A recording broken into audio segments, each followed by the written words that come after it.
Hi, hello, good morning. Good morning. Good morning, ma'am. Good morning, ma'am.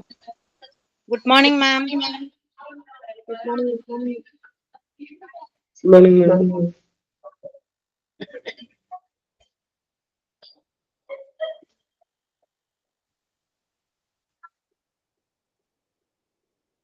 Okay. തുടങ്ങാം. 20 പേരൊക്കെ ആയിട്ടുള്ളൂ. 20 ഇല്ല, 18. ഇപ്പൊ 20.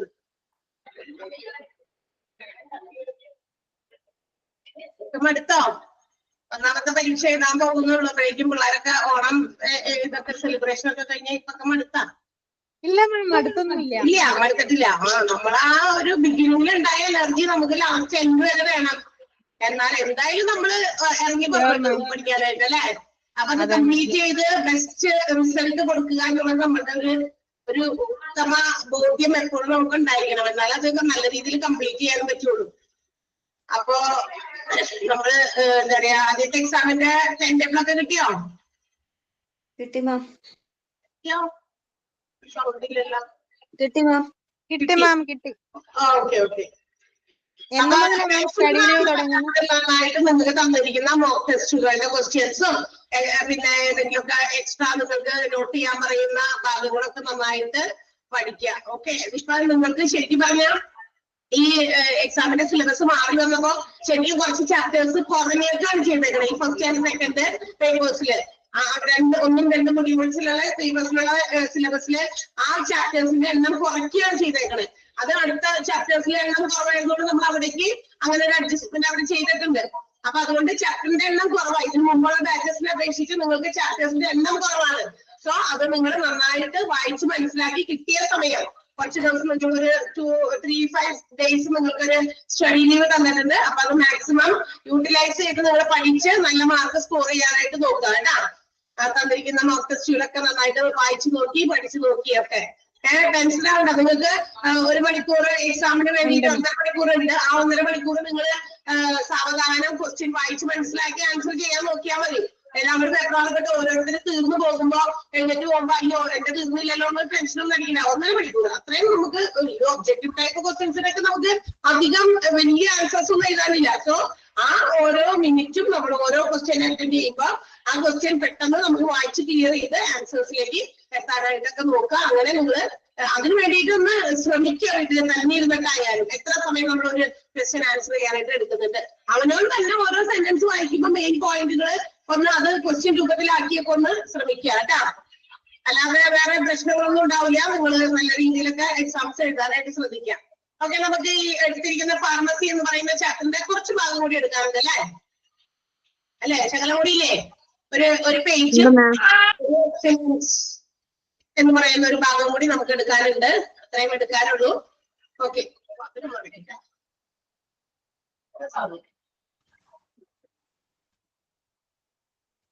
ഓക്കെ. അപ്പൊ ഇവിടെ നമ്മൾ ഫാർമസി എന്ന് പറയുന്ന ചാപ്റ്ററിൽ നമ്മൾ കുറെ കാര്യങ്ങളൊക്കെ പറഞ്ഞു. ഫാർമസി എന്താണ്, ഫാർമസിയിൽ എന്തൊക്കെയാണ് അവർ ചെയ്യുന്നത്, what are the functions of pharmacy, what are the objectives of pharmacy, ഫാർമസിനെ സപ്പോർട്ട് ചെയ്യുന്ന ഡ്രഗ് ആൻഡ് തെറാപ്യൂട്ടിക് കമ്മിറ്റിനെ കുറിച്ച് നമ്മൾ പറഞ്ഞു. കമ്മിറ്റിയിലെ മെമ്പേഴ്സ് ആരൊക്കെയാണ്, ആരാണ് അതിന്റെ ചെയർമാൻ, ആരാണ് സെക്രട്ടറി, ആരാണ്, ഇതൊക്കെ നമ്മൾ പറഞ്ഞു. പിന്നെ different kinds of drugs which are kept in hospital pharmacy. Hospital ഫാർമസിയിൽ സ്റ്റോർ ചെയ്തിരിക്കുന്ന ഡ്രഗുകളെ കുറിച്ച് പറഞ്ഞു. മെയിൻ ആയിട്ട് അത് സ്റ്റോർ ചെയ്യുന്നതിന്റെ ബേസിസിൽ ഡ്രഗ്സിനെ 4 ആയിട്ട് ക്ലാസിഫൈ ചെയ്തിട്ടുണ്ട്. General drugs, narcotic drugs, inflammable drugs and called storage drugs. ഈ ഓരോ ഡ്രഗ്സും എങ്ങനെയൊക്കെയാണ് അത് അവർ സ്റ്റോർ ചെയ്യുന്നതുമായിട്ട് ബന്ധപ്പെട്ട് എന്തൊക്കെ കാര്യങ്ങൾ ശ്രദ്ധിക്കണം എന്നുള്ള കാര്യങ്ങളൊക്കെ നമ്മൾ പറഞ്ഞു കഴിഞ്ഞു. ഇനി നമ്മൾ പഠിക്കാൻ പോകുന്നത് what is the income or finance income of hospital. ഹോസ്പിറ്റൽസിൽ അല്ലെങ്കിൽ ഫാർമസിയിലൊക്കെ നമ്മൾ അവിടെ കിട്ടുന്ന എമൗണ്ടുകൾ, ഇൻകം, ഫണ്ട് ഏതൊക്കെ രീതിയിലാണ് കിട്ടുക, അതാണ് ഇവിടെ ഫിനാൻസ് എന്ന് പറഞ്ഞു കൊടുത്തിരിക്കുന്നത്. ഫിനാൻസിങ് എങ്ങനെയൊക്കെയാണ് നടക്കുക, ഹോസ്പിറ്റൽസിൽ വരുന്ന ഇൻകമുകൾ എവിടെ നിന്നൊക്കെയാണ്. First of all the primary source of income or finance of any hospital is from the charge which is obtained by the patient. നമുക്കറിയാം ഹോസ്പിറ്റൽസിലെ പ്രൈമറി സോഴ്സ് ഏറ്റവും പ്രാഥമികമായിട്ടുള്ള ഒരു ഇൻകം, ഫിനാൻസ് ഇൻകം എന്ന് പറയുന്നത് നമ്മുടെ വന്നു പോകുന്ന പേഷ്യൻസിൽ നിന്ന് ഈടാക്കുന്ന ഫീസ് തന്നെയാണ്, അവരിൽ നിന്ന് ഈടാക്കുന്ന ചാർജ് തന്നെയാണ് പ്രൈമറി സോഴ്സ്. അതാണ് ഏറ്റവും ആദ്യത്തെ ഇൻകം എന്ന് നമ്മൾ കൺസിഡർ ചെയ്യേണ്ടത്. ഇപ്പൊ ഒരു വലിയ വലിയ ബിസിനസ് സ്ഥാപനങ്ങൾ, ഈ ഹോസ്പിറ്റൽസ് കൂടാതെ മറ്റ് ബിസിനസ് സ്ഥാപനങ്ങൾ നമ്മൾ നോക്കുമ്പോൾ ഏറ്റവും പ്രധാനപ്പെട്ട അവരുടെ പ്രൈമറി സോഴ്സ് ഓഫ് ഇൻകം ഏതാണെന്ന് ചോദിച്ചാൽ അവർ എന്ത് ബിസിനസ് ആണോ ചെയ്യുന്നത് അത് സെയിൽ ചെയ്യുമ്പോൾ, അത് വിൽക്കുമ്പോൾ അവർക്ക് കിട്ടുന്ന ഇൻകമാണ് പ്രൈമറി സോഴ്സ്. പിന്നെ മറ്റു പല മാർഗങ്ങളിൽ കൂടിയൊക്കെ അവർ ഇൻകം സ്വീകരിക്കുന്നുണ്ടായിരിക്കാം, അതൊക്കെ വേറെ. എന്നാൽ പ്രൈമറി സോഴ്സ് ഓഫ് ഹോസ്പിറ്റലിന്റെ പ്രൈമറി ഇൻകം എന്ന് പറയുന്നത് അതിന്റെ source which is charge received from the patients, പേഷ്യന്റിൽ നിന്ന് കിട്ടുന്ന ചാർജ് തന്നെയാണ്. ഇനി ഇവിടെ നിന്ന് മാത്രമാണോ പൈസ കിട്ടുന്നത്?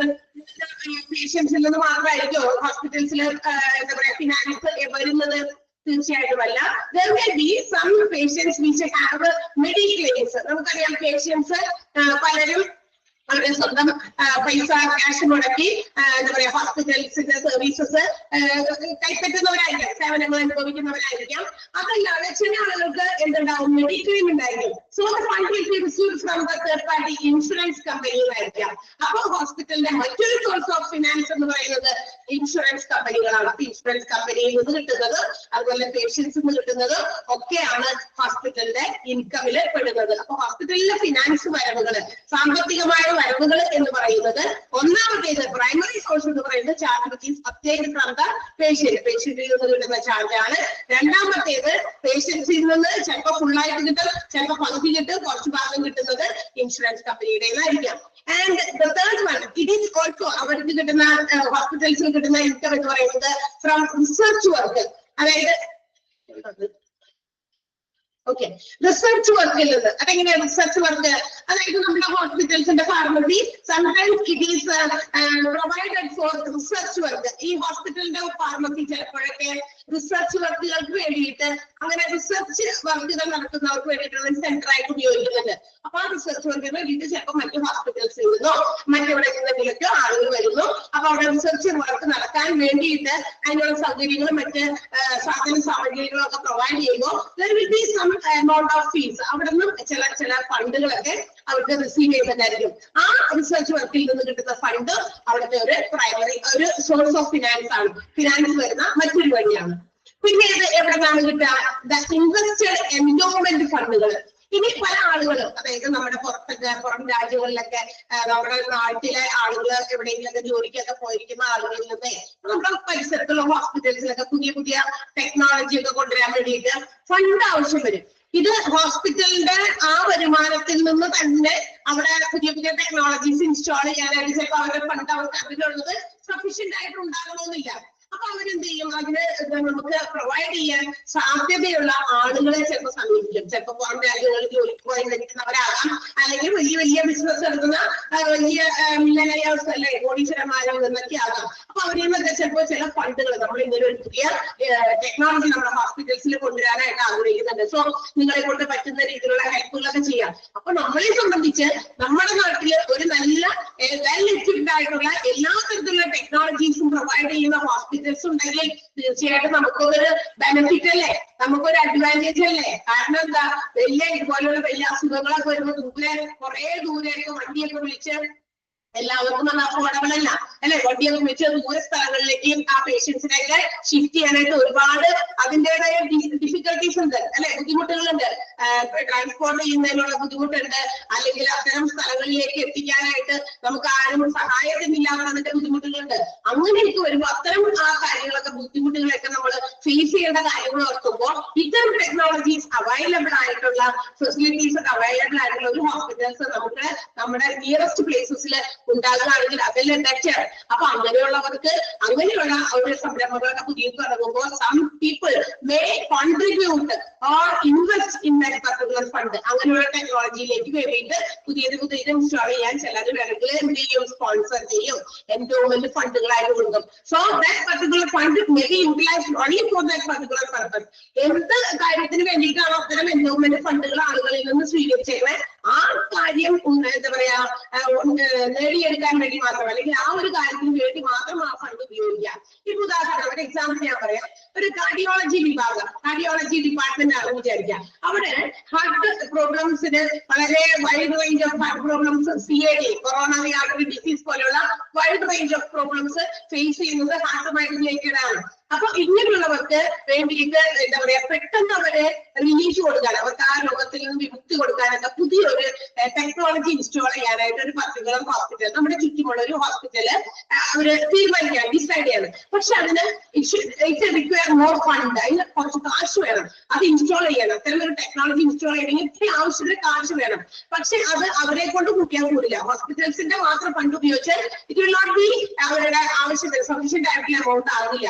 അങ്ങനെ വരുമ്പോൾ ചിലപ്പോൾ ഇവർ അറിയുന്നവരോ അല്ലെങ്കിൽ അറിയില്ലാത്തവരോ ഒക്കെ ആയിട്ട് ഇത്തരം കാര്യങ്ങൾ ഷെയർ ചെയ്യുമ്പോൾ നമുക്കറിയാം, ഇന്ന് സോഷ്യൽ മീഡിയ അതിനുവേണ്ടി ഒരുപാട് രോഗങ്ങളുമായിട്ട് ബന്ധപ്പെട്ട ആളുകളൊക്കെ സോഷ്യൽ മീഡിയയിൽ ഇങ്ങനെ ഹെൽപ്പിന് വേണ്ടി അപേക്ഷിക്കും. ഒത്തിരി ആളുകൾ അവരെ ഹെൽപ്പ് ചെയ്യാനായിട്ട് മുന്നോട്ട് വരുന്നുണ്ട്.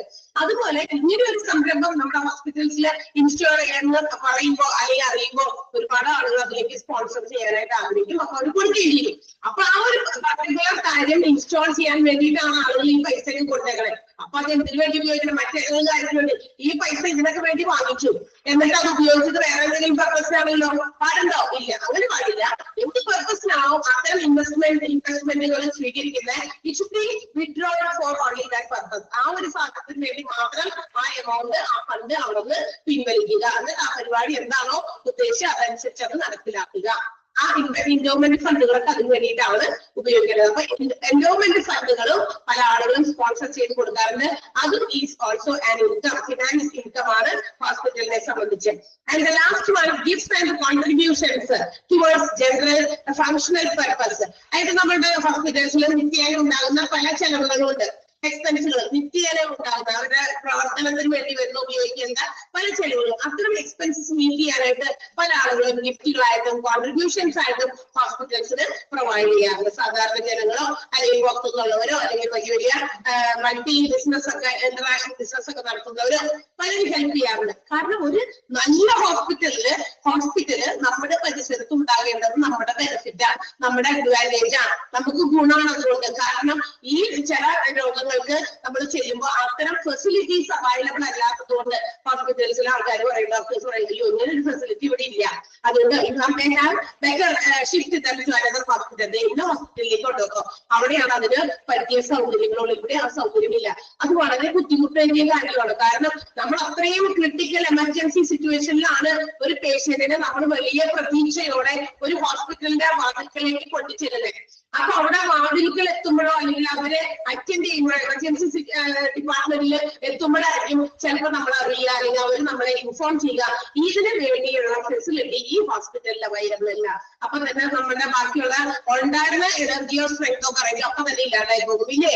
അങ്ങനെ ഫീൽ ചെയ്യില്ലേ? നിങ്ങളൊന്ന് ആലോചിച്ച് നോക്കിയേ. അത്തരം ഒരു സിറ്റുവേഷൻ നമ്മളോട് ആരെങ്കിലും പറഞ്ഞാൽ, അല്ലെ, നമ്മൾക്ക് ഏറ്റവും പ്രിയപ്പെട്ട അല്ലെങ്കിൽ നമുക്ക് സ്വന്തമായിട്ട് എന്തെങ്കിലും അസുഖം സീരിയസ് ആയിട്ട് വരുമ്പോഴേ നമുക്കത് വലിയ കാര്യമായിട്ട് തോന്നുള്ളൂ. അങ്ങനെ ഓരോരുത്തരെയും കാര്യങ്ങൾ നമ്മൾ ചിന്തിച്ചു നോക്കുക. അപ്പൊ നമുക്ക് ഏറ്റവും പ്രിയപ്പെട്ട ആളുകൾക്ക് ഇത്തരം ഒരു ക്രിട്ടിക്കൽ സിറ്റുവേഷൻ വരുമ്പോൾ നമ്മൾ അവരെ ഹോസ്പിറ്റൽസിലേക്ക് കൊണ്ടുപോകും. നമ്മൾ എവിടേക്കാണ് കൊണ്ടുപോകണേ? ആദ്യം തന്നെ എടുത്തോടി ഏതെങ്കിലും ദൂരെയുള്ള ഹോസ്പിറ്റൽസിലേക്കാണോ കൊണ്ടുപോയത്? തീർച്ചയായും അല്ല. ഏറ്റവും ആസ് സൂൺ ആസ് പോസിബിൾ നമ്മൾ അവരെ എത്തിക്കാൻ പറ്റുന്ന ഹോസ്പിറ്റലിലേക്കാണ് എത്തിക്കുക. അവിടെ ചെല്ലുമ്പോൾ അവര് ഒരു പ്രൈമറി ആയിട്ട് ആദ്യമായി കൊടുക്കേണ്ട കുറെ ഫസ്റ്റ് എയ്ഡോ അല്ലെങ്കിൽ മറ്റു കാര്യങ്ങളോ ചെക്കപ്പൊക്കെ ചെയ്യുന്നത് അവിടെയുള്ള ഡോക്ടേഴ്സ് ആയിരിക്കും. അപ്പൊ അത്തരം ഡോക്ടേഴ്സ് അവരെ ഹാൻഡിൽ ചെയ്യുമ്പോൾ അത് ആ ഒരു റിക്കവറിയിലേക്ക് കൊണ്ടുവരാനായിട്ട് അവരെ കൊണ്ട് സാധിക്കണമെങ്കിൽ അതിനുള്ള ഫെസിലിറ്റി ഹോസ്പിറ്റൽസിൽ ഉണ്ടാകണം. അപ്പൊ അതിലേക്ക് അവർ എന്ന് പറയും, അയ്യോ ഇത്തരം ഫെസിലിറ്റി ഇവിടെ ഇല്ല, അപ്പൊ അവരെ ഏതെങ്കിലും സ്ഥലത്തോട്ട് എറണാകുളത്ത് കൊണ്ടുപോകും അല്ലെങ്കിൽ തിരുവനന്തപുരത്ത് കൊണ്ടുപോകും എന്നൊക്കെ പറയും. അന്നേരം എന്ത് ചെയ്യും? ചിലപ്പോ നമ്മുടെ രാജ്യം വിട്ട് തന്നെ ഉണ്ടാവും പറയും. അപ്പൊ എന്താ ചെയ്യേണ്ടി വരിക? അപ്പൊ അങ്ങനെയുള്ള ഒരു സാഹചര്യം ഇല്ലാതിരിക്കാനായിട്ട് നമ്മുടെ ഹോസ്പിറ്റൽസിലും ഒക്കെ പലതരത്തിലുള്ള പുതിയ പുതിയ ടെക്നോളജീസ് ഇൻസ്റ്റാൾ ചെയ്ത് ഒരു രോഗി അത്രയും എമർജൻസി സിറ്റുവേഷൻസിൽ വരുമ്പോൾ അവരെ എന്താ പറയാ പെട്ടെന്ന് അവർക്ക് ആ ഒരു രോഗത്തിൽ നിന്നും ഒരു റിലീഫ് കൊണ്ടുവരാനും അവരെ ലൈഫിലേക്ക് തിരിച്ചു കൊണ്ടുവരാനും സാധിക്കും. അപ്പോഴാണ് ഒരു ഹോസ്പിറ്റൽ വെൽ ഡെവലപ്ഡ് ആകുക. അങ്ങനെ ഒരു ഹോസ്പിറ്റൽ നമുക്ക് അടുത്ത് തന്നെ ഉണ്ടാകേണ്ടത് നമ്മളെ സംബന്ധിച്ചും പബ്ലിക്കിനെ സംബന്ധിച്ചും വളരെ അത്യാവശ്യമാണ്, അല്ലെ, നെസസറിയാണ്. അപ്പൊ അതിന് വേണ്ടിയിട്ട് ഒരുപാട് ആളുകളൊക്കെ സ്പോൺസർ ചെയ്യുന്നുണ്ട്. ഹോസ്പിറ്റൽസ് അവരുടെ സ്വന്തം കാശ് കൊണ്ട് മാത്രമൊന്നുമല്ല എന്ത് ചെയ്യുന്നത്, ഡെവലപ്ഡ് ആകുന്നത്. മറ്റുള്ള ആളുകളും അങ്ങനെയുള്ള ഗിഫ്റ്റുകളും കോൺട്രിബ്യൂഷൻസും എൻഡോമെന്റ് ഫണ്ടുകളും ഒക്കെ പ്രൊവൈഡ് ചെയ്യുന്നുണ്ട്.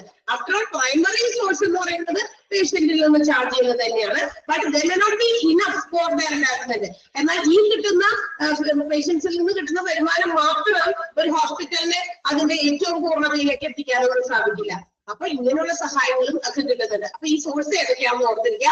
Primary source charge which is got from the patient.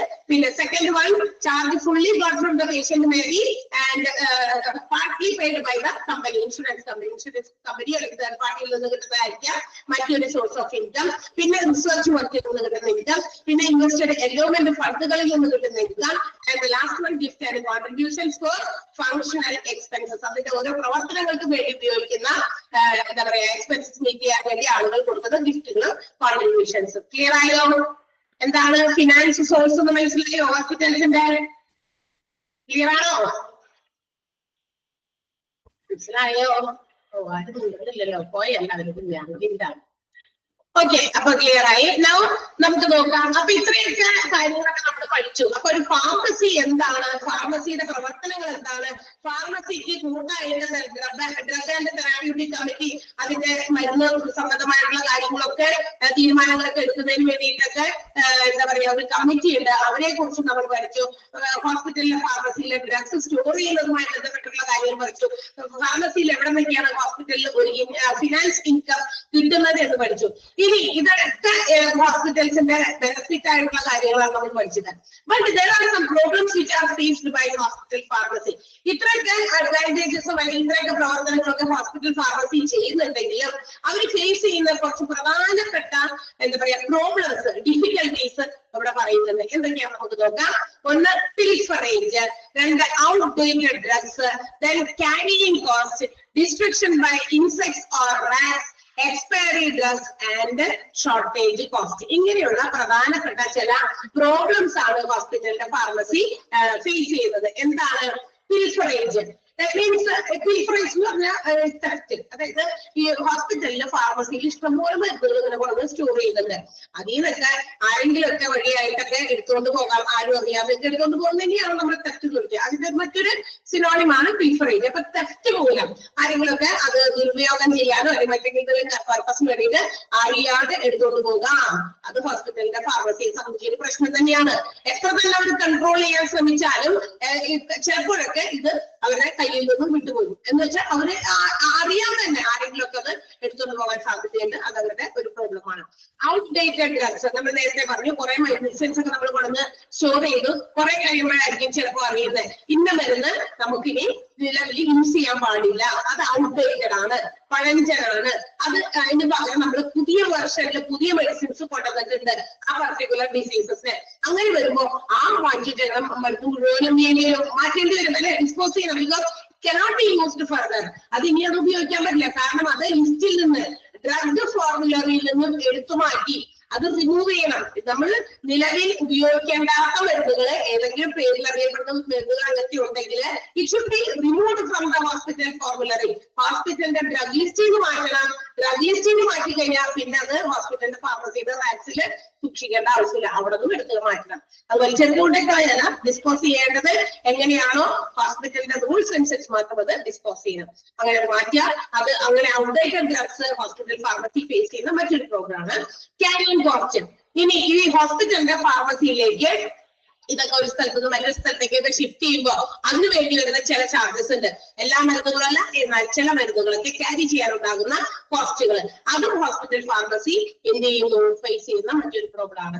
മറ്റൊന്നാണ് destruction by insects and rats.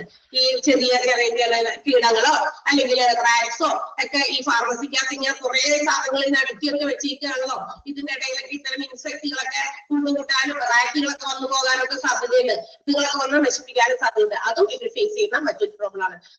എന്താ പറയാ പ്രോബ്ലംസ് അങ്ങനെ തന്നെ പഠിച്ചു വരും കേട്ടോ. അത് അങ്ങനെ തന്നെ അതിൽ നിന്നൊക്കെ ഇഷ്ടംപോലെ ക്വസ്റ്റ്യൻസ് ചോദിക്കാറുണ്ട്.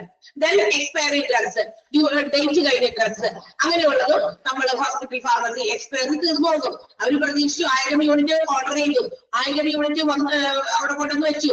പക്ഷെ ആ എക്സ്പയറി അതിനൊരു ഡേറ്റ് ഉണ്ട്. ആ ഡേറ്റിന് മുമ്പ് ഇത് മുഴുവനും പേഷ്യൻസിന് ഇഷ്യൂ ചെയ്ത് കൊടുത്ത് കളയാൻ പറ്റിയില്ല, തീർക്കാൻ പറ്റിയില്ല. പക്ഷെ അതിന് മുമ്പ് ഡേറ്റ് കവർ ചെയ്ത് പോയി എങ്കിൽ അത് എക്സ്പയറി ഡ്രഗ്സ് ആണ്. അത് പിന്നെ ആർക്കും കൊടുക്കാൻ പാടില്ല. ഡേറ്റ് കഴിഞ്ഞാൽ ഡ്രഗ്സ് പിന്നെ യൂസ് ചെയ്യാനായിട്ട് ഫാർമസീസ് പറ്റില്ല. അത് മാറ്റണം, അതും ഡിസ്പോസ് ചെയ്ത് കളയണം. അപ്പൊ എക്സ്പയറി ഡ്രഗ്സും ഹോസ്പിറ്റൽ ഫാർമസി ഫേസ് ചെയ്യുന്ന മറ്റൊരു പ്രോബ്ലം ആണ്. പിന്നെ എന്താ ഷോർട്ടേജ് കോസ്റ്റ്. ഇനി നമ്മൾ നേരത്തെ പറഞ്ഞു ടെസ്റ്റ് മൂലമൊക്കെ ആളുകളൊക്കെ എടുത്തുകൊണ്ട് പോകും. അത് വരുമ്പോ എന്ത് വരും, നമ്മുടെ മെഡിസിൻസിൽ ഷോർട്ടേജ് വരും. നമ്മൾ ഓർഡർ ചെയ്തത് ഇത്ര ഇഷ്യൂ ചെയ്തത്, ബാക്കിയുള്ളത് എവിടെ പോയി? അതെങ്ങനെയെങ്കിലും നഷ്ടപ്പെട്ട് പോയിട്ടുണ്ടെങ്കിൽ അതിന് നമ്മൾ ചെലവാക്കിയിട്ടുണ്ട്. അത് കൊണ്ടുവരാനും അത് ട്രാൻസ്പോർട്ട് ചെയ്യാനും അത് കാശ് കൊടുത്ത് വാങ്ങിക്കാനും ഒരുപാട് ചെലവുകൾ വന്നിട്ടുണ്ട്. ആ ഷോർട്ട് വന്ന സാധനങ്ങളുടെ ചെലവുകൾ ആർക്കാണ്? കമ്പനിക്ക് നഷ്ടമായിട്ട് വരും. അതായത് ഹോസ്പിറ്റൽസിന് വലിയൊരു എക്സ്പെൻസ് ആണ്, നഷ്ടമാണ്. അപ്പൊ ഷോർട്ടേജ് കോസ്റ്റും ജസ്റ്റ് ആ വേർഡുകൾ നിങ്ങൾക്ക് പഠിക്കാനുള്ളൂ, ഞാൻ അത് എന്താന്ന് പറഞ്ഞത് മാത്രം. അപ്പൊ വിചാരിച്ച problems faced by hospital pharmacy. Hospital pharmacy face ചെയ്യുന്ന പ്രോബ്ലംസ് ചുവടെ കൊടുത്തിരിക്കുന്നത് ഏതൊക്കെയാണ് എന്ന് ചോദിച്ചിട്ട് ചിലപ്പോൾ എല്ലാത്തിന്റെയും പേരുണ്ടാകും, ഓൾന്ന് തരാം. ചിലപ്പോൾ ഇതെല്ലാം തന്നെ ഇതിനിടയിൽ അറിയാൻ ഇല്ലാത്തത് ഉണ്ടാകാം. അപ്പൊ ഇല്ലാത്തത് ഏതാണെന്നായിരിക്കാം ചോദിക്കുക. പേരുകൾ അങ്ങനെ തന്നെ ഓർത്ത് പഠിച്ചാൽ മതി. പീൽഫറേജ്, outdated drugs, carrying cost, then destruction by insects or rats, expiry drugs and shortage cost. ആറെണ്ണത്തിന്റെ പേര് മറക്കണ്ട കേട്ടല്ലോ. മനസ്സിലായോ? ആറെണ്ണം problems. Yes, and the last one, the role of chief pharmacist. The hospital, the pharmacy will be run by the chief pharmacist at the head.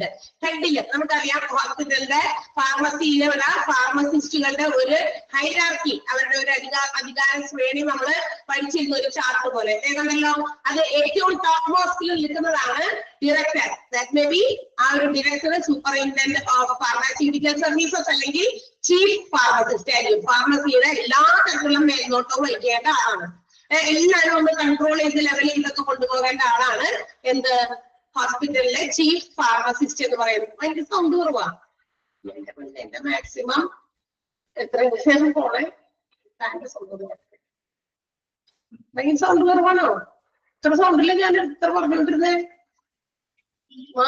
ശരി. എന്റെ ഇപ്പുറത്തുള്ള ക്ലാസ്സിലെ ടീച്ചർമാരൊന്ന് എന്റെ കാര്യങ്ങൾ പിടിക്കൊന്ന് സൗണ്ട് കുറയ്ക്കുമെന്ന് ചോദിച്ചു. അത്രയും സൗണ്ടിലാണ് ഞാൻ പറയണേ. Okay, yes. അപ്പൊ ചീഫ് ഫാർമസിസ്റ്റ് ആണ് ഹോസ്പിറ്റലിന്റെ ഫാർമസിയുടെ എല്ലാ കാര്യങ്ങളും കൺട്രോൾ ചെയ്ത് മാനേജ് ചെയ്ത് എല്ലാവരും.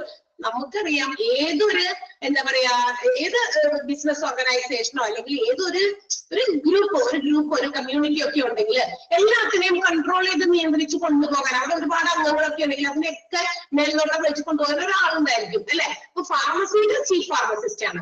ഇപ്പൊ ഒരുപാട് ടീച്ചേഴ്സ് ഒക്കെ ഉണ്ട്, ഇവരൊക്കെ കൺട്രോൾ ചെയ്ത് നിയന്ത്രിച്ച് കൊണ്ടുപോകാൻ ഒരാൾ വേണം അല്ലെ. അപ്പൊ അതുപോലെ എല്ലാത്തിനും ഒരു ഗൈഡൻസും മറ്റു കാര്യങ്ങളും എല്ലായിടത്തും ഒരു കണ്ണെത്തുകയും എല്ലാ കാര്യങ്ങളും പക്കയായിട്ട് എന്താ പറയാ കൃത്യമായിട്ടൊക്കെ നടന്നു പോകുന്നുണ്ടോ എന്ന് നോക്കാൻ ഒരാൾ വേണം. അപ്പൊ ഹോസ്പിറ്റൽ ഫാർമസിയിൽ അങ്ങനെ ഒരാളുണ്ട്, ദാറ്റ് ഈസ് ചീഫ് ഫാർമസിസ്റ്റ്. അപ്പൊ ചീഫ് ഫാർമസിസ്റ്റിന് എന്തൊക്കെ റോളാണ് ഫാർമസിയിൽ ചെയ്യാനുള്ളതെന്ന് നമുക്കൊന്ന് ആ പോയിന്റുകൾ ഒന്ന് മനസ്സിലാക്കി പഠിച്ചു വെച്ചേക്കാം കേട്ടോ. ആ പോയിന്റ് അങ്ങനെ തന്നെ പഠിച്ചാൽ മതി, അതിന്റെ അപ്പുറത്തേക്ക് നമുക്കൊന്നുമില്ല. ഒന്നാമത്തേത് they have to fulfill the decisions which is taken by drug and therapeutic committee.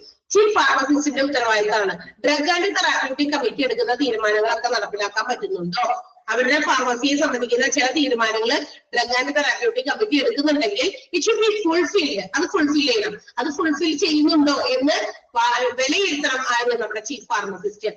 ആരെയും കൊണ്ടൊക്കെയാണ് അതൊക്കെ ചെയ്യിപ്പിക്കേണ്ടത്. അതൊക്കെ ചെയ്യിപ്പിച്ച് ഉത്തരവാദിത്തം. ഇപ്പൊ ഓരോ ടീച്ചേഴ്സ് വന്ന് ഇവിടെ ഓരോ ക്ലാസ്സുകളൊക്കെ എടുക്കുന്നുണ്ട്, അവരവരുടെ പോർഷൻസ് അവർ തീർക്കുന്നുണ്ടോ എന്ന് ഞാൻ വിലയിരുത്തണം അല്ലെ. അത് ഇല്ല എങ്കിൽ അതിനെ കുറിച്ച് നമ്മൾ അന്വേഷിച്ച് അത് എവിടെയാണ് തീർക്കേണ്ടത്. നിങ്ങൾക്ക് എക്സാംസ് വരുന്നതിന് മുമ്പ് അതൊക്കെ കംപ്ലീറ്റ് ചെയ്യണം. അപ്പൊ അതിനുള്ള ഉത്തരവാദിത്തം ഓരോരുത്തർക്കുണ്ട്. അപ്പൊ അതൊക്കെ ചെയ്യുന്നുണ്ട് ഇടയ്ക്കിടയ്ക്ക് നമ്മളിങ്ങനെ ചോദിച്ചുകൊണ്ടൊക്കെ ഇരിക്കും, എത്ര ചാപ്റ്റേഴ്സ് ആയി, എത്ര എടുത്തോ, അങ്ങനെയാണ് ഇങ്ങനെയാണൊക്കെ അല്ലെ. അപ്പൊ അതൊക്കെ നമ്മളൊരു മേൽനോട്ടത്തിന്റെ ഒരു ഭാഗമാണ്. അതുപോലെ തന്നെ chief pharmacist has to fulfil the decisions which is taken by the drug and therapeutic committee. അപ്പൊ ഡ്രഗ് ആൻഡ് തെറാപ്യൂട്ടിക് കമ്മിറ്റി എടുക്കുന്ന തീരുമാനങ്ങൾ എന്ത് ചെയ്യുക, നടപ്പിലാക്കുക എന്നുള്ളത് ചീഫ് ഫാർമസിസ്റ്റ് നോക്കി കാണണം.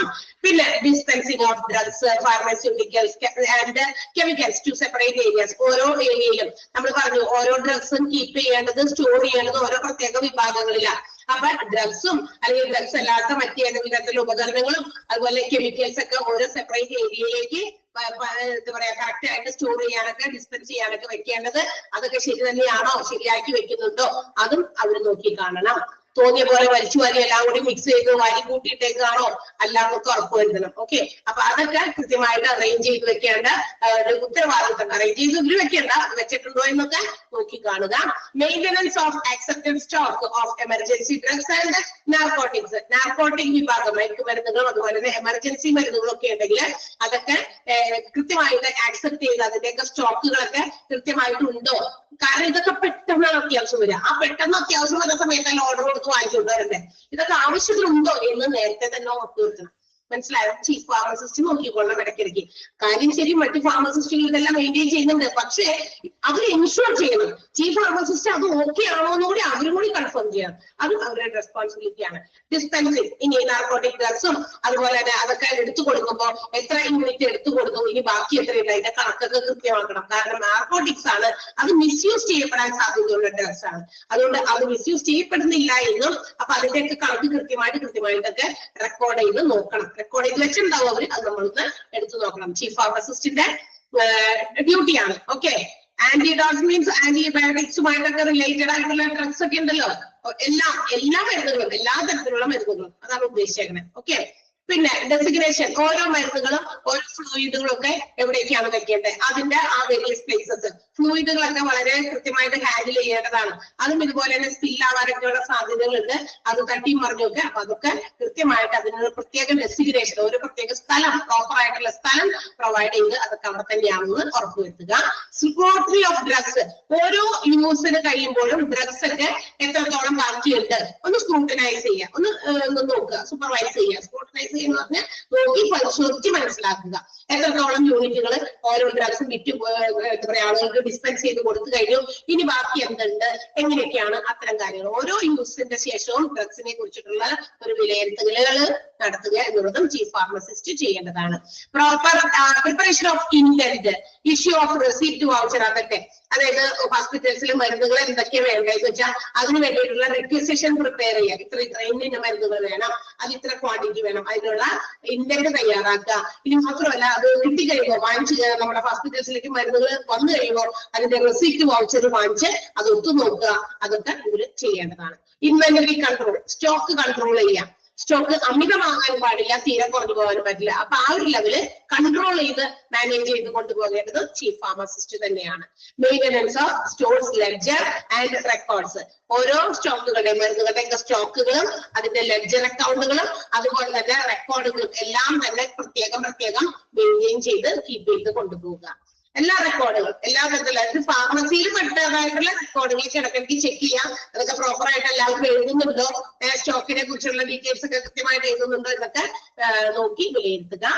Provision of alternate electricity supply, ഏതെങ്കിലും കാരണവശാൽ പവർ സപ്ലൈ ഫെയിലിയർ ആയാൽ എന്ന് വെച്ചാൽ കറണ്ടൊക്കെ പോയി കഴിഞ്ഞാൽ ഓൾട്ടർനേറ്റ് മറ്റെന്ത് മാർഗങ്ങളിലൂടെ അവിടെ പവർ സപ്ലൈ കൊണ്ടുവരുത്താം, അല്ലെങ്കിൽ അതിനൊരു ഓൾട്ടർനേറ്റീവ് അവര് മനസ്സിലാക്കിയിരിക്കും. ഇതിനകത്ത് പവർ സപ്ലൈ കുറച്ചു നേരം കറണ്ട് ഇല്ലാണ്ടിരുന്നാലും കുഴപ്പമുണ്ടോ?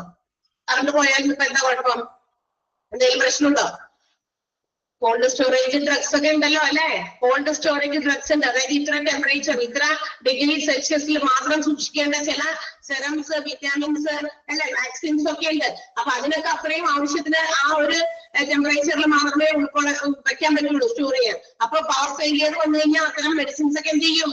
ചീത്തയായി പോകും അല്ലെ. അപ്പൊ അതുകൊണ്ട് ഓൾട്ടർനേറ്റ് ഇലക്ട്രിസിറ്റി സപ്ലൈ പ്രൊവൈഡ് ചെയ്യാനുള്ള ഒരു ഫെസിലിറ്റി ഉണ്ടായിരിക്കണം. അതായത് എന്താ പറയാ ജനറേറ്ററോ അല്ലെങ്കിൽ മറ്റേതെങ്കിലും ഇൻവെർട്ടറോ അങ്ങനെയുള്ള എന്തെങ്കിലുമൊക്കെ കപ്പാസിറ്റി ഉള്ള സാധനങ്ങൾ തന്നെ ഇലക്ട്രിസിറ്റി പ്രൊവൈഡ് ചെയ്യാനായിട്ട്, അതായത് ഫാർമസിക്കകത്ത് ഇലക്ട്രിസിറ്റി പോകാൻ പാടില്ല എന്നാണ്. പിന്നെ ക്വാളിറ്റി കൺട്രോൾ, അതായത് സ്ക്രൂട്ടിനി ആൻഡ് ക്വാളിറ്റി കൺട്രോൾ, ഇടയ്ക്കിടയ്ക്കൊക്കെ ഓരോ മെഡിസിൻസിന്റെയും ക്വാളിറ്റി ഒക്കെ ചെക്ക് ചെയ്യാം, അത് കൺട്രോൾ ചെയ്യാം. ക്വാളിറ്റി ഭയങ്കരമായിട്ട് ലോ പോകാൻ പാടില്ല, ഭയങ്കര എന്താ പറയാ താഴ്ന്ന ക്വാളിറ്റി ഉള്ള സാധനങ്ങൾ മെഡിസിൻസ് ഒക്കെ കൊടുത്ത് പേഷ്യൻസിന് പെട്ടെന്നൊക്കെ രോഗം മാറാതെയും അല്ലെങ്കിൽ മറ്റേതെങ്കിലും രീതിയിലൊക്കെ അതിന്റെ ആഫ്റ്റർ ഇഫക്ട്, സൈഡ് ഇഫക്ട് ഒക്കെ വന്നു കഴിഞ്ഞാൽ അത് ബുദ്ധിമുട്ടാകും. അപ്പൊ ക്വാളിറ്റി എപ്പോഴും മെയിൻറ്റെയിൻ ചെയ്യുക, അത് ഇടയ്ക്കിടയ്ക്ക് സ്ക്രൂട്ടനൈസ് ചെയ്യാം. പിന്നെ ടീച്ചിങ് ആൻഡ് ട്രെയിനിങ് ഫാർമസിസ്റ്റ്, തനിക്ക് താഴെയുള്ള ഫാർമസിസ്റ്റുകൾക്ക് വേണ്ട ചിലപ്പോൾ അവർക്ക് എന്തെങ്കിലുമൊക്കെ പറഞ്ഞ് മനസ്സിലാക്കി കൊടുക്കേണ്ടി വരും. അപ്പൊ അതൊക്കെ പറഞ്ഞ് മനസ്സിലാക്കി കൊടുക്കുക. ട്രെയിനിങ് ഇടയ്ക്കിടയ്ക്ക് പ്രൊവൈഡ് ചെയ്യേണ്ടി വരും. ഓരോ പുതിയ മരുന്ന് വരുമ്പോൾ അതെങ്ങനെയാണ് അതിന്റെ യൂസേജ്, അതിന്റെ സോഴ്സ്, അതിനെ കുറിച്ച് എക്സ്ട്രാ എന്തെങ്കിലും ഇൻഫോർമേഷൻസ് ഇതൊക്കെ ഇവർക്ക് ഇടയ്ക്കിടയ്ക്ക് പറഞ്ഞ് മനസ്സിലാക്കി കൊടുക്കുക. അതാണ് ടീച്ചിങ് ആൻഡ് ട്രെയിനിങ്. അല്ലാണ്ട് വേറെ ക്ലാസ് എടുത്ത് കൊടുക്കുന്നതൊന്നുമല്ല. മരുന്നുകളെ സംബന്ധിക്കുന്ന ചില കാര്യങ്ങൾ അവർക്ക് കമ്മ്യൂണിക്കേറ്റ് ചെയ്യാം. Periodic utilisation report of pharmacy, ഓരോ വർഷാവസാനവും ഫാർമസിന്റെ കുറിച്ചിട്ടുള്ള ഓരോ റിപ്പോർട്ടുകളൊക്കെ തയ്യാറാക്കിയിട്ടുണ്ടെങ്കിൽ അതൊക്കെ കൃത്യമായിട്ട് ചെക്ക് ചെയ്ത് നോക്കി അത് എത്രത്തോളം പ്രാവർത്തികമാക്കാം, അല്ലെങ്കിൽ അതിനകത്തുള്ള കാര്യങ്ങളൊക്കെ എത്രത്തോളം എന്തൊക്കെ റിപ്പോർട്ടുകളാണ് അതിനെ കുറിച്ചുള്ള ഡീറ്റെയിൽസ് ഒക്കെ മനസ്സിലാക്കി അതൊക്കെ തയ്യാറാക്കിയത് ചെക്ക് ചെയ്യുക. അതുപോലെ തന്നെ അത് തയ്യാറാക്കിയിട്ടുണ്ടോ, അതിലെന്തെങ്കിലും ഇനി ആഡ് ഓൺ ചെയ്യാനുണ്ടോ ഉണ്ടെങ്കിൽ അവരൊന്ന് ചീഫ് ഫാർമസിസ്റ്റ് അതുകൂടി നോക്കിയിട്ട് അതിന്റെ കൂടെ ഒക്കെ ആഡ് ഓൺ ചെയ്യാം. അപ്പൊ പീരിയോഡിക്കലായിട്ട് അത് ഓരോ സമയത്തനുസരിച്ച് ഇവരത് തയ്യാറാകും, അതൊക്കെ ഒന്ന് ചെക്ക് ചെയ്യാം. And last patient education. ഇനി എന്താ പേഷ്യൻസിനെ വിളിച്ചിട്ട് എല്ലാവർക്കും കൂടി ക്ലാസ് എടുക്കാനാണോ? അല്ല, പേഷ്യൻസിന് if they have any doubt, ഇപ്പൊ എന്തെങ്കിലുമൊക്കെ ഡൗട്ടുകൾ മരുന്നുകളെ സംബന്ധിക്കുന്നതൊക്കെ ഉണ്ടെങ്കിൽ ഈ ബാക്കിയുള്ള ഫാർമസിസ്റ്റിന് അവർക്കത് അതിനെ കുറിച്ചുള്ള ഒരു ഡീറ്റെയിൽസ് ചിലപ്പോൾ അവർക്ക് കമ്മ്യൂണിക്കേറ്റ് ചെയ്യാൻ അവരെ കൊണ്ട് പറ്റിയില്ല എങ്കിൽ ചീഫ് ഫാർമസിസ്റ്റിന് ഇടപെടാം.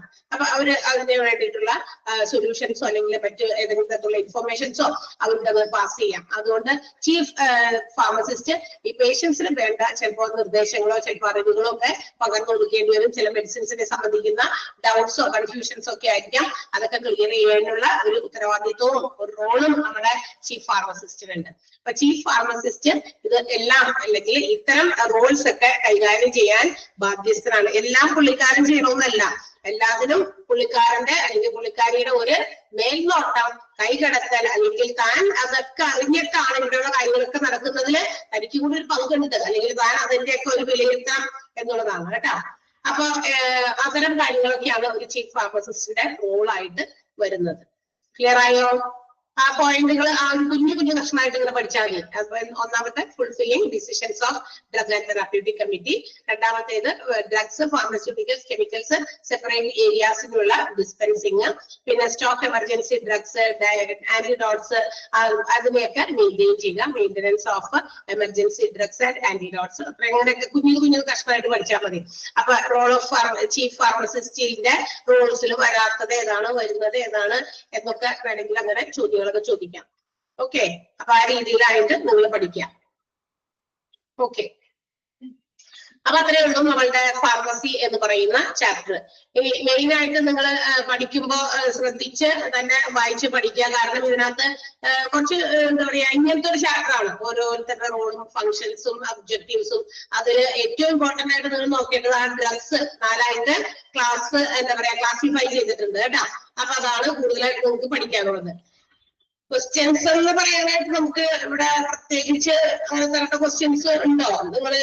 ഞാൻ അതിനാണ് ഇങ്ങനെ പറഞ്ഞത്. ക്വസ്റ്റ്യൻസ് നിങ്ങൾ എന്താ പറയാ ശ്രദ്ധിച്ച് പഠിക്കേണ്ട ചില വിഭാഗങ്ങളാണ് ഞാൻ അതിന് വേണ്ടിയിട്ട് പറഞ്ഞത്. ക്വസ്റ്റ്യൻസിന്റെ ആവശ്യമുണ്ടെന്ന് എനിക്ക് തോന്നുന്നില്ല. ഈ എന്താ പറയാ ആദ്യത്തെ ചാപ്റ്ററിലൊക്കെ മാത്രമേ നമുക്ക് അതായത് ഡിഫറെന്റ് ഡിപ്പാർട്ട്മെന്റ്സിൽ ഓരോ രോഗങ്ങളും ഡിപ്പാർട്ട്മെന്റുകളും അതുമായി കണക്റ്റഡ് ആയിട്ടുള്ള ഓർഗൻസും ഒക്കെ ഉള്ളതുകൊണ്ടാണ് നമ്മൾ എക്സ്ട്രാ ക്വസ്റ്റ്യൻസ് അത്രയധികം ഞാൻ ആ ഒരു ഫസ്റ്റ് ചാപ്റ്ററിൽ നിന്ന് തന്നെ എന്റെ ഫസ്റ്റ് ചാപ്റ്ററിൽ നിന്ന് കേട്ടോ. ഇതിനകത്തൊന്നും അധികമൊന്നും ഇല്ല, ഇതൊക്കെ കുറെ ഫങ്ഷൻസും ഒബ്ജക്റ്റീവ്സ് ഒക്കെ തന്നെയാണ്.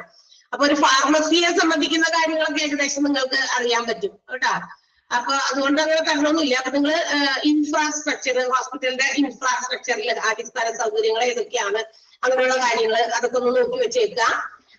പിന്നെ ഇത് എക്യുപ്മെന്റുകൾ, എന്തൊക്കെ എക്യുപ്മെന്റ്. അപ്പൊ ഈ ഹോസ്പിറ്റലിൽ ഫാർമസിയിൽ കാണപ്പെടാത്ത എക്യുപ്മെന്റ്, അപ്പൊ എക്യുപ്മെന്റ് എല്ലാം പഠിക്കണം. ഹോസ്പിറ്റൽ എക്യുപ്മെന്റ്, ഫാർമസിയിലെ എക്യുപ്മെന്റുകളിൽ പെടാത്തത് ഏതാണ്, പെട്ടത് ഏതാണ് എന്തൊക്കെ എന്ന് നമ്മൾ മനസ്സിലാക്കി പഠിക്കണം. ഓക്കെ, പിന്നെ ഫാർമസിയിലെ നമ്പർ ഓഫ് ഫാർമസിസ്റ്റുകളുടെ എണ്ണം, അത് ആ ഒരു ബോക്സ് ഇല്ലേ, ആ ഒരു ബോക്സ് അത് അങ്ങനെ തന്നെ പഠിക്കണം. അതായത് അത് വേണമെങ്കിൽ അങ്ങോട്ട് കൊണ്ട് തിരിച്ചു മറിഞ്ഞ് ചോദിക്കും.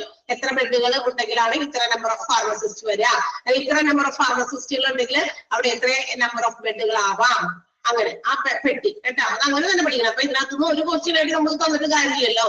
ഇതിലേത് വേണമെങ്കിലും ആകാം. 50 ബെഡ്സ് ആണെങ്കിൽ 3 ഫാർമസിസ്റ്റുകൾ, 100 ബെഡ്സ് ആണെങ്കിൽ 5 ഫാർമസിസ്റ്റുകൾ, 200 ബെഡ്സ് ആണെങ്കിൽ 8 ഫാർമസിസ്റ്റുകൾ, 300 ബെഡ്സ് ആണെങ്കിൽ 10 ഫാർമസിസ്റ്റുകൾ, 500 ബെഡ്സ് ആണെങ്കിൽ 50. അപ്പൊ ആ ഒരു ബോക്സ് ഒന്ന് മാർക്ക് ചെയ്ത് വെച്ചോ, നിങ്ങൾ നോട്ട് ചെയ്ത് വെച്ചോ. എക്യുപ്മെന്റുകള് അത് പക്ഷെ നമുക്ക് അങ്ങനെ തരാനുള്ള ക്വസ്റ്റ്യൻസ് അതിൽ നിന്ന് നമുക്ക് അങ്ങനെ എടുക്കാം.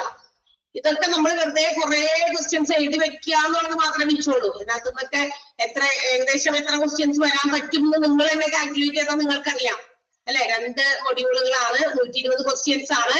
അപ്പൊ ഇത്രയും ചാപ്റ്റേഴ്സ് ഉണ്ട്. അപ്പൊ ഒരു ഏകദേശം ഒരു ആവറേജ് ഒരു ചാപ്റ്ററിൽ നിന്ന് എത്ര ക്വസ്റ്റ്യൻസ് വരാം സാധ്യതയുണ്ട്, നമുക്ക് തന്നെ കാൽക്കുലേറ്റ് ചെയ്യാവുന്നതുള്ളൂ. ഏകദേശം എത്ര ക്വസ്റ്റ്യൻസ് ഈച്ച് ആൻഡ് എവറി ചാപ്റ്ററിൽ നിന്ന് എടുത്താൽ 120 ചാപ്റ്റേഴ്സ് ഏകദേശം ഉണ്ടാകും എന്നൊക്കെ അറിയാലോ. അപ്പൊ അതനുസരിച്ചിട്ടാണ് അവർ ക്വസ്റ്റ്യൻ ഒക്കെ തയ്യാറാക്കിയിരിക്കുന്നത്.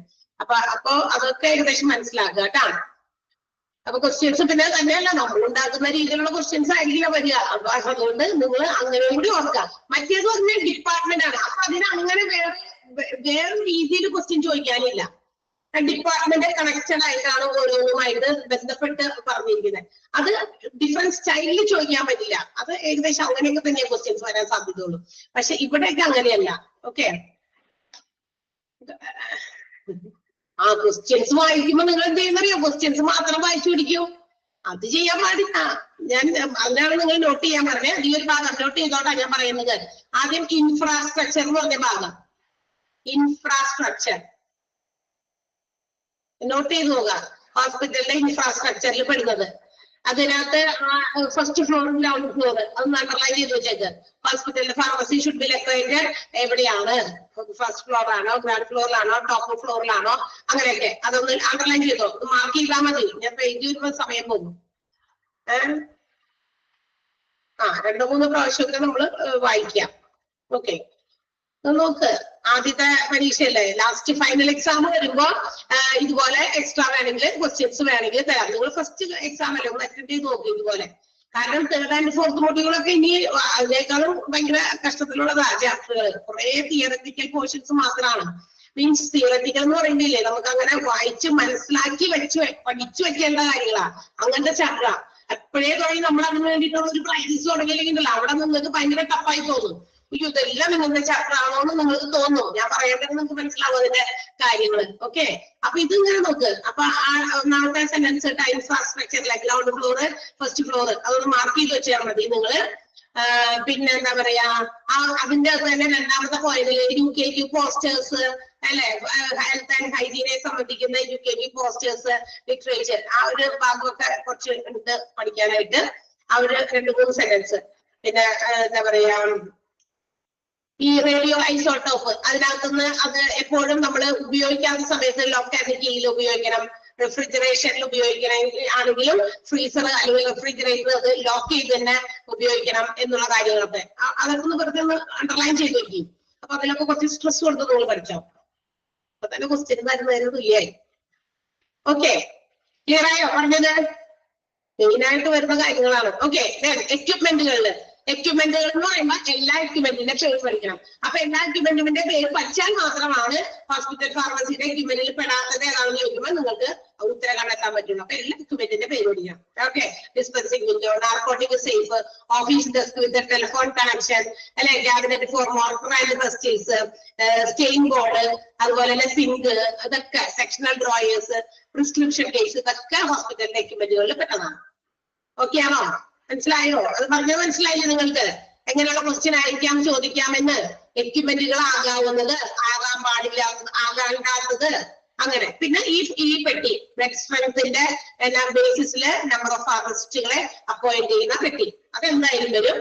അതിനകത്തുനിന്ന് എപ്പോഴും ചോദിക്കാറുണ്ട്. 1, 2 അല്ലെങ്കിൽ ഏതാണെന്ന് നമുക്ക് പർട്ടിക്കുലർലി എടുത്ത് പറയാൻ പറ്റില്ല. അതുകൊണ്ട് പിന്നെ വരുന്നത് ഈ ചാർട്ടിനകത്താണ്. ചാർട്ടിനകത്ത് വരുന്നത് ഫാർമസിസ്റ്റുകളുടെ ഒക്കെ ഓരോരുത്തരുടെ ക്വാളിഫിക്കേഷൻ പറയുന്നുണ്ട്. ഉദാഹരണം ഞാൻ പറയാം. ഇപ്പൊ post graduate pharmacist 4-, post graduate pharmacist ആണ് എന്തിന് റെസ്പോൺസിബിൾ ആയിട്ടുള്ളത്? Quality control. കണ്ടോ? അങ്ങനത്തെ ചോദ്യം അത് ആ 4 വേണമെങ്കിൽ ചോദിക്കാം. മാർക്ക് ചെയ്തോ, വേഗം വേഗം. മനസ്സിലായ പറഞ്ഞത്? ക്ലിയർ ആയോ പറഞ്ഞത്? മിണ്ടുന്നില്ലല്ലോ. മനസ്സിലായി. ഓക്കെ, അതല്ലേ. അപ്പൊ ആ 4 ഉണ്ട് അങ്ങനെ. എന്താ, ഡ്രഗ് ഡിസ്ട്രിബ്യൂഷൻ ഡിപ്പാർട്ട്മെന്റിന്റെ അതിന്റെ ക്വാളിഫിക്കേഷൻ എന്താണെന്നായിരിക്കാം. അപ്പൊ PPharm ഡ്രഗ് ഡിസ്ട്രിബ്യൂഷൻ ഡിപ്പാർട്ട്മെന്റിന്റെ കേട്ടാ. പിന്നെ മെഡിക്കൽ സ്റ്റോർ ഫാർമസിസ്റ്റ് ആണ്, അതിന്റെ ക്വാളിഫിക്കേഷൻ ഒന്നും അവിടെ പറയുന്നില്ല. പിന്നെ ഡിസ്പെൻസിംഗിന് വേണ്ട ഫാർമസിസ്റ്റ്, അവരുടെ ക്വാളിഫിക്കേഷൻ BPharm or DPharm. അപ്പൊ അങ്ങനെ ചോദിക്കാം. BPharm എന്ന് എഴുതും. DPharm എന്ന് പറയും. ബോത്ത് 2, Aയും Bയും എന്ന് പറയും. അല്ലെങ്കിൽ അല്ലെങ്കിൽ neither A nor B എന്ന് പറയും. Aയും അല്ല Bയും അല്ല എന്നൊക്കെ പറഞ്ഞ ഓപ്ഷൻസ് തരാം. ക്വാളിറ്റി കൺട്രോളിന് വേണ്ട ഫാർമസിസ്റ്റിന്റെ യോഗ്യത പോസ്റ്റ് ഗ്രാജുവേറ്റ്. അങ്ങനെയൊക്കെ ക്വസ്റ്റ്യൻസ് ഉണ്ട്. പിന്നെ ഡ്രഗ് ആൻഡ് തെറാപ്യൂട്ടിക് കമ്മിറ്റിയുടെ മെമ്പർമാരെ കുറിച്ചിട്ട് ചെയർമാൻ ആരാണ്? Medical superintendent is the dash of drug and therapeutic committee. Drug and therapeutic കമ്മിറ്റിയുടെ ഡാഷ് ആണ് മെഡിക്കൽ സൂപ്രണ്ട് എന്ന് വേണ്ടി ചോദിക്കാം. ആരാ ആരാ ആരാ? മെമ്പർ ആണോ, ചെയർമാൻ ആണോ, സെക്രട്ടറി ആണോ, പ്രസിഡന്റ് ആണോ, അങ്ങനെയൊക്കെ ചോദിക്കും. മനസ്സിലായ? അപ്പൊ ചെയർമാൻ ആണ്. ഓക്കെ, അപ്പൊ അത് മെമ്പർ അല്ല, ചെയർമാൻ. മെമ്പർ അല്ല, ചെയർമാൻ. ഞാൻ ചോദിച്ചത് medical superintendent drug and therapeutic കമ്മിറ്റിയുടെ ഡാഷ് ആണ്, ഇസ് ദ ചെയർമാൻ. അപ്പൊ ചെയർമാൻ. അപ്പൊ അതും നാലും പഠിച്ചു വയ്ക്കണം, എന്നാലേ അറിയാൻ പറ്റുള്ളൂ. പിന്നെ ഫങ്ഷൻസ് ഒന്നും അങ്ങനെ നിങ്ങൾ മനസ്സിലാക്കി വെച്ചിരുന്നാൽ മതി, വലിയ കാര്യമായിട്ടൊന്നും ഉണ്ടാവില്ല. പിന്നെന്താ, ഹോസ്പിറ്റൽ ഫോർമുലറി. ഹോസ്പിറ്റൽ ഫോർമുലറിയില് അങ്ങനെ അറിയില്ല. പിന്നെ എന്താ പറയാ, ഈ ഇന്റന്റിങ് ഓഫ് ഡ്രഗ്സ്, അതിനകത്ത് ആ ഫസ്റ്റ് വണ്ണില് ഒന്നാമത്തെ പോയിന്റ് ഡ്രഗ്സ് ഇന്റന്റ് ചെയ്യുന്നതുമായി ബന്ധപ്പെട്ട് കുറച്ച് കാര്യങ്ങൾ ശ്രദ്ധിക്കണം. അതിലെ ഫസ്റ്റ് പോയിന്റ് 250 മുതൽ 300ഓളം ഡ്രഗ്സ് വരെയാണ് ഹോസ്പിറ്റൽ ഫാർമസിയിലെ ഹോസ്പിറ്റൽ ഫോർമുലറിയിൽ കൺവേ ചെയ്യേണ്ടത്. അതിനകത്തുനിന്ന് ചിലപ്പോൾ 1-2 കാര്യമൊക്കെ ചോദിക്കാറുണ്ട്. പിന്നെ ഇതിൽ ഇക്കണോമിക് ഓർഡർ ക്വാണ്ടിറ്റി, ഓവർ സ്റ്റോക്കിങ്ങും തെഫ്റ്റും ഒക്കെ അവോയ്ഡ് ചെയ്യാനായിട്ട് നമുക്ക് ഇക്കണോമിക് ഓർഡർ ക്വാണ്ടിറ്റി ഫോളോ ചെയ്യണം. EOQ അതിന്റെ ഫുൾ ഫോം ആയിരിക്കാം ആ ഒരു പോയിന്റ് കേട്ടോ. ആ പോയിന്റ് അങ്ങനെ തന്നെ പഠിച്ചോ. ഇക്കണോമിക് ഓർഡർ ക്വാണ്ടിറ്റിയുടെ പോയിന്റ് കണ്ടു എല്ലാവരും. മാർക്ക് ചെയ്യുന്നതിന് പകരമല്ല, നമ്മൾ എഴുതുമ്പോൾ അത്രയും സമയം പോകും. അടുത്ത ടീച്ചർക്ക് മറ്റേ ടീച്ചറുടെ അശ്വതി മിസ്സിന്റെ പോർഷൻ കംപ്ലീറ്റ് ചെയ്യലേ. അതുകൊണ്ടാണ് എനിക്കൊരു 3:15 ഇറങ്ങണം, അല്ല 7:15. അപ്പൊ ഇക്കണോമിക് ഓർഡർ ക്വാണ്ടിറ്റി ഓക്കെ. അത് പിന്നെ എന്താ പറയാ, ഈ ഒരു സബ്സ്റ്റാൻഡേർഡ് പറയുന്നതല്ലോ, in case of any substandard dash, അതായത് in case of doubt of any dash drug should be used only after lab test എന്ന് വേണ്ടി ചോദിക്കാം. സബ്സ്റ്റാൻഡേർഡ് ആയിട്ടുള്ള, അതായത് ഇച്ചിരി ക്വാളിറ്റി കുറഞ്ഞ മെഡിസിൻസ് ആണെങ്കിൽ തീർച്ചയായും ലാബ് ടെസ്റ്റ് ചെയ്തതിന് ശേഷം മാത്രമേ ഉപയോഗിക്കാൻ പാടുള്ളൂ. ഓക്കെ, ഇക്കണോമിക് ഓർഡർ ക്വാണ്ടിറ്റി എന്താണെന്ന് പഠിക്കണം. അതിന്റെ ആ ഒരു സെന്റൻസുകൾ അങ്ങനെ തന്നെ. അത് dash is the number of units that the company should add to its inventory എന്നൊക്കെ പറഞ്ഞ് ചോദിച്ചാൽ EOQ ആണ്, ഇക്കണോമിക് ഓർഡർ ക്വാണ്ടിറ്റി ആണ്. പിന്നെ റെക്കോർഡ്സും രജിസ്റ്റേഴ്സും, ഏതൊക്കെ തരത്തിലുള്ള റെക്കോർഡുകളും രജിസ്റ്റേഴ്സും ഹോസ്പിറ്റൽ ഫാർമസിയിൽ ഉണ്ടായിരിക്കണം. അതും മറ്റേ നേരത്തെ ചോദിച്ച പോലെ ഇന്ന റെക്കോർഡുകൾ ഉൾപ്പെടുത്തണം, ഇന്നത് വേണ്ട, അങ്ങനെയൊക്കെ ആവാം. പിന്നെ ഡ്രഗ് സ്റ്റോറേജ് ചെയ്യുന്ന കാര്യത്തിൽ 4 ക്ലാസിഫൈ ചെയ്തിട്ട് ആ 4 ക്ലാസിഫിക്കേഷൻസും അതിന്റെ ഉള്ളിലുള്ളത് മുഴുവൻ ഇമ്പോർട്ടന്റ് ആണ്. അതിന്റെ എപ്പോഴൊന്നും വേണമെങ്കിലും സെന്റൻസിൽ ചോദ്യം ചോദിക്കാം. അത് ഫുള്ളും ആ 4 എണ്ണത്തിന്റെ എക്സ്പ്ലനേഷൻസ് ഇല്ലേ, അതിന്റെ മരുന്നുകൾക്ക് ഉദാഹരണങ്ങളായിരിക്കാം, നാർക്കോട്ടിക് ഡ്രഗ്സിന്റെ ഉദാഹരണങ്ങളായിരിക്കാം, അല്ലെങ്കിൽ ഇൻഫ്ലാമബിൾ ഡ്രഗ്സിന്റെ ഉദാഹരണങ്ങളായിരിക്കാം. ഇൻഫ്ലാമബിൾ ഡ്രഗ്സ് പോലെ കോൾഡ് സ്റ്റോറേജ് ഡ്രഗ്സ് ഓരോ പ്രത്യേക വിഭാഗമുണ്ട്. ആന്റിബയോട്ടിക്, വിറ്റമിൻസ്, ലിവർ എക്സ്ട്രാക്ട്സ്, അതൊക്കെ 15 degree Celsius to 20 degree Celsius വരെ ഉള്ള ഒരു ടെമ്പറേച്ചറിലാണ് സ്റ്റോർ ചെയ്യുന്നത്. അതേസമയം സെറംസ്, വിറ്റാമിൻസ്, അതുപോലെ വാക്സിൻസ്, വിറ്റാമിൻ അല്ല വാക്സിൻസ്, ഹോർമോൺസ്, ഇതൊക്കെ 2 ഡിഗ്രി ടു 8 ഡിഗ്രി സെൽഷ്യസ് ആ ഒരു ടെമ്പറേച്ചറിന്റെ ലെവല് വെച്ച് ചോദിക്കുന്നുണ്ട് ചോദ്യം അത്. പിന്നെ നമ്മൾ ഈ മെഡിക്കേഷൻ പ്രൊസീജിയറിലെ ട്രാൻസ്ക്രൈബ് ചെയ്യുന്ന കാര്യം പറഞ്ഞു. ഡോക്ടർമാര് പ്രിസ്ക്രൈബ് ചെയ്യും, നഴ്സസ് ആണ് ട്രാൻസ്ക്രൈബ് ചെയ്യുന്നത്. അത് വേറെ ഭാഷയിലേക്ക് ഇലക്ട്രോണിക് മെഷീന്റെ സഹായത്തോടെ ആക്കി മാറ്റുന്നത്. അതിനുശേഷം അഡ്മിനിസ്ട്രേഷൻ സ്റ്റാഫ് വീണ്ടും ഇലക്ട്രോണിക് മെഷീന്റെ സഹായത്തോടെ ആ പ്രിസ്ക്രിപ്ഷൻ ഫോമിനെ ഒരു മെഡിക്കേഷൻ ഓർഡർ ആക്കി മാറ്റും. ആൾക്കാർക്ക് വായിച്ച് മനസ്സിലാക്കി മരുന്നെടുക്കാൻ പറ്റുന്ന ഭാഗത്തിൽ. ആ ഒരു പോയിന്റ്, 2 പോയിന്റില്ലേ, ആ 2 കൂടി നന്നായിട്ട് മനസ്സിലാക്കി പഠിക്കണം. അതിൽ നിന്ന് പലപ്പോഴും ചോദ്യങ്ങളുണ്ട്. HIS ഹോസ്പിറ്റൽ ഇൻഫർമേഷൻ സിസ്റ്റം എന്നാണ് HISന്റെ full form. Hospital information system കിട്ടാത്തവർ അവിടെ എഴുതി വെച്ചേക്കാം, ഹോസ്പിറ്റൽ ഇൻഫർമേഷൻ സിസ്റ്റം. പിന്നെ ഈ പറഞ്ഞ കാര്യം, ദി ചെക്ക് ബിഫോർ ഇന്റൽ, ഒരു പേഷ്യന്റ് ഹോസ്പിറ്റൽ പേഷ്യന്റ് വിട്ടു പോകുന്നതിന് മുമ്പ് ചിലപ്പോൾ അവരവിടെ കിടന്ന ഡിസ്ചാർജ് ചെയ്യുന്നതിന് മുമ്പ് ഒരു സമ്മറി പോലെ ചോദിച്ചേക്കാം. അപ്പൊ എന്തൊക്കെ ചെക്ക് ചെയ്യണമെന്ന് ആ ഒരു പോയിന്റുകളിൽ F വരെയുള്ള തുടങ്ങി F വരെയുള്ള പോയിന്റ് അതൊന്ന് മാർക്ക് ചെയ്യാം. അത് മാർക്ക് ചെയ്യാം. ഓക്കെ. പിന്നെ ഫിനാൻസ്, അതെല്ലാം ചോദിക്കും. അതെല്ലാം ഏത് വഴിയും ചോദിക്കാം. പ്രൈമറി സോഴ്സ് ഏതാന്ന് ചോദിക്കാം. ഏതൊക്കെ സോഴ്സ് ആണ് ഫിനാൻസിന്റേതെന്ന് ചോദിക്കാം. ഓക്കെ, അത്. ആൻഡ് ലാസ്റ്റ് വൺ, ഈ പ്രോബ്ലംസ് 6. ഓക്കെ, റോളൊക്കെ ജസ്റ്റ് ഒന്ന് വായിച്ച് മനസ്സിലാക്കി വെച്ചിരുന്നാൽ മതി. ഒബ്ജക്റ്റീവ്സും ഫങ്ഷൻസും റൂൾസ് ഒക്കെ നിങ്ങൾ ജസ്റ്റ് മനസ്സിലാക്കി വെച്ചാൽ മതി കേട്ടോ. ബാക്കി പറഞ്ഞതൊക്കെ നിങ്ങൾ കോൺസെൻട്രേറ്റ് ചെയ്ത് അവനോട് തന്നെ ക്വസ്റ്റ്യൻ വന്നാൽ ഇങ്ങനെ ക്വസ്റ്റ്യൻ ഇങ്ങനെ ചോദിക്കാം എങ്ങനെയെന്ന് മനസ്സിലാക്കി പഠിക്കാം. നോക്ക് നിങ്ങൾ. എന്നിട്ട് അടുത്ത എക്സാമിന് നിങ്ങൾക്ക് അത് പറ്റുന്നില്ലെങ്കിൽ നമുക്ക് ക്വസ്റ്റ്യൻസ് പ്രൊവൈഡ് ചെയ്യുന്നതായിരിക്കും. പറ്റും, നമ്മളെ കൊണ്ട് പറ്റാതിരിക്കൊന്നുമില്ല. നമ്മൾ ഇതൊക്കെ എത്ര ചെയ്യണം. അടുത്ത ടോപ്പിക് അല്ലെങ്കിൽ നിങ്ങൾക്ക് ഭയങ്കര ബുദ്ധിമുട്ടായി തീരും. അതുകൊണ്ട് ഒരു ചുവടുവയ്പ് ഒരു എന്തെങ്കിലും നല്ലതിനായിരിക്കും. ഓക്കെ, അപ്പൊ പറ്റും നമ്മളെ കൊണ്ട്. Okay, so all the best. Okay, പരീക്ഷയ്ക്കാണ് ഇപ്പൊ നമുക്ക് കേട്ടാ. നന്നായിട്ട് പഠിക്കാട്ടെ എല്ലാവരും. നന്നായിട്ട് വായിച്ച് പഠിക്കുക. ഈ പറയുന്ന ഭാഗങ്ങളൊക്കെ കോൺസെൻട്രേറ്റ് ചെയ്യുക.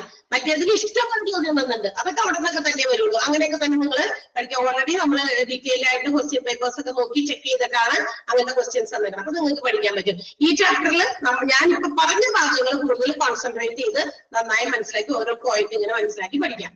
Okay, all the best. Thank you.